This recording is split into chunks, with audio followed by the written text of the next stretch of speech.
হাসিনার চেয়ে বড় স্বৈরাচার বাংলাদেশে কেউ আর হইতে পারবে না, হইতেও দেয়া হবে না। আমরা 5 বছরে 3 মাসের কোকিল হইতে চাই না। আমরা 5 বছরের জন্য আপনাদের ভাই এবং সন্তান হিসেবে থাকতে চাই।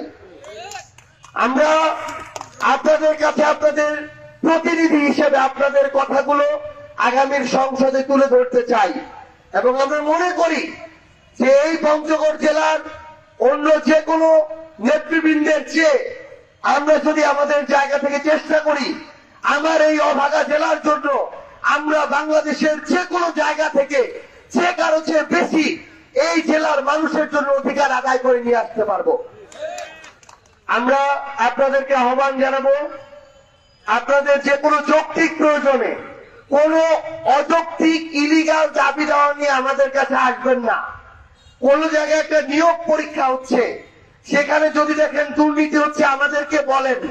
যে পরীক্ষা নিচ্ছে এবং যেই দুর্নীতির সাথে সংশ্লিষ্ট তার বিরুদ্ধে কোথায় গিয়ে কি ব্যবস্থা নিতে হয় সেটা আমাদের জানা আছে এবং সেটা আমরা নিতে পারবো। কিন্তু আপনারা যদি এসে বলেন যে ওইখানে একটা সুপারিশ করে একজন অযোগ্যকে চাকরি পাওয়ায় দিতে, এটা আমরা করতে পারবো না। সেই বাংলাদেশে আমরা আর চাই না যে বিভিন্ন নিয়োগ পরীক্ষায় দুর্নীতি হোক, নেতারা সুপারিশের লিস্ট ধরায় দিক, নেতারা সামনে বড় বড় কথা বলে পিছনে লাখ লাখ টাকা এরকম করে বিভিন্ন মানুষের লুটপাট করুক। আমরা চাই না একটা মেধাবী ছেলে তার ঘর বন্ধক দিয়ে গরু ছাগল বিক্রি করে তাকে একটা চাকরি নিতে হোক। আমরা চাই যে মেধাবী সে নিজের যোগ্যতায় নিজের মেধার পরীক্ষায় উত্তীর্ণ হয়ে বিভিন্ন গুরুত্বপূর্ণ জায়গাগুলোতে যাক।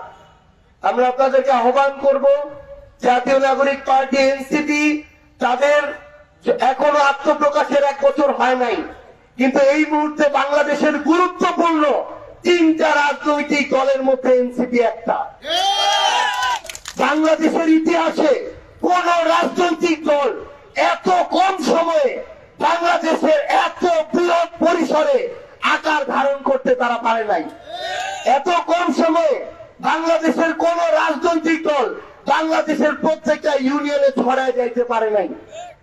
আমাদের ধৈর্য আছে, সাহস আছে, আপোষহীন মনোভাব আছে, জনগণের কাছে গিয়ে জনগণের কথা শোনার আগ্রহ আছে।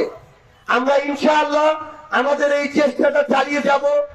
1 বছর 2 বছর হয়তো 5 বছর লাগবে, কিন্তু আমরা মনে করি এর মধ্যেই আমরা আপনাদের প্রতিনিধি হিসেবে ওই সংসদে সরকারি দল হিসেবে গিয়ে আপনাদের প্রতিনিধিত্ব করতে পারবো, আপনাদের অধিকারের কথা বলতে পারবো, আপনাদের অধিকার বাস্তবায়ন করতে পারবো।